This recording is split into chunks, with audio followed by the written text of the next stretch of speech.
In this video, we will be discussing second-degree price discrimination, and more specifically, two-part tariffs. Here we have a problem where a new gentleman's club is opening in a new location, and the owner is planning on using a price discrimination model that uses two-part tariffs, and they want to find the usage fee, the membership fee, and profit for this gentleman's club using two-part tariffs. And we're given the following functions and information of a price function of P equals 25 minus 2Q, a total cost function of 2,800 plus 2Q, and then the number of customers, or N, equals 1,500.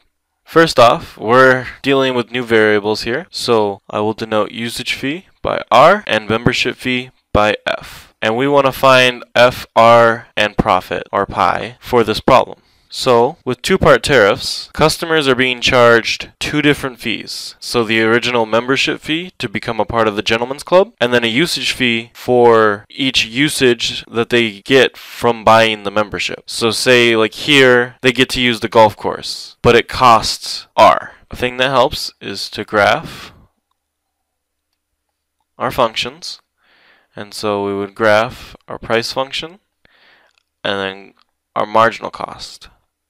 And these are on the price and quantity axes. This is our marginal cost, this is our price. But we don't know what our marginal cost is, but we can find that later. So in two-part tariffs, most firms, instead of charging each customer at their maximum willingness to pay, they will be charging them at a larger fee that represents this entire area. So this is our F. So they charge at their producer surplus for comparison. And that leaves the usage fee. So in order to find our quantity that helps us profit maximize, we look at the point where price equals marginal cost. So since they're setting price equal to marginal cost, they must not be making a profit off their usage fee. So based off of that, we can assume our usage fee equals our marginal cost. So now that we have a structure in mind of what we want to find, let's start by finding more functions. So we have our total cost function of 2,800 plus 2Q, and we want the marginal cost so we can find our R and our F. So marginal cost is the derivative of the total cost function with respect to Q, and by taking the derivative, we get 2 as our marginal cost. And since R equals our marginal cost, our usage fee, or R, is 2. So for whatever benefits the membership offers, such as using the golf course or bottles of water, we would charge at marginal cost $2 for whatever benefit they are providing. Next, we want to find our profit maximizing quantity, and we can do that by finding the intersection point between price and marginal cost. So we would set price equal to marginal cost, and our price function was 25 minus 2Q, and that's equal to our marginal cost of 2. And so, by solving for Q, we would subtract 2 from both sides and add 2Q to both sides. And so we are left with 23 equals 2Q, and if we divide both sides by 2, we are left with a quantity of 11.5. And so we can come back to our graph and sketch out what we know. So we know now our quantity is 11.5. We also know our marginal cost is 2. And in order to find this point up here, we would take our price function of 25 minus 2Q and substitute 0 in for Q. So we'd get 25 minus 2 times 0, and so we get just a price of 25. So that is our maximum price, so PM. And we want to figure out this area because that is our F. So we would have to use a formula for the area of a triangle here. So for a general formula for F, or producer surplus, we would have F equals 1/2 times the quantity of P max minus our marginal cost, and then that is multiplied by our quantity. And we know all three terms, so we can substitute things in.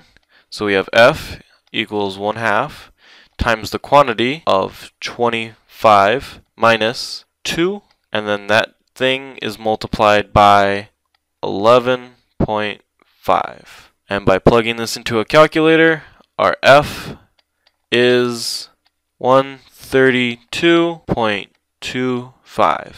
So if someone wants to join this gentleman's club, they would have to pay $132.25.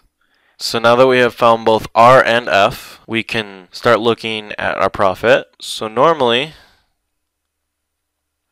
our profit function is price times quantity minus our total cost. However, that does not apply here because our price is set equal to our marginal cost, so they cancel out. So we can ignore price and marginal cost in this case, or our R. So what we can look at is we make an income of F, and then we have N customers that all buy a membership and pay a fee of F, and then taking into account the only cost we would subtract out our fixed cost. So if we plug in what we know, we have profit equals F, which is 132.25 times N, which is 1,500, and then minus our fixed cost, which is 2,800 when we look at our total cost function, because it is the only one without a Q in it. And so, if we plug this all into a calculator, we get $195,575 as our profit.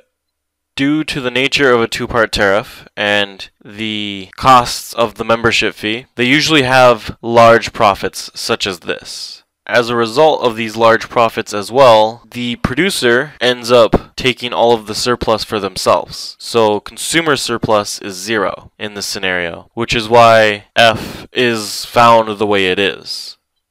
That will conclude this video on two-part tariffs.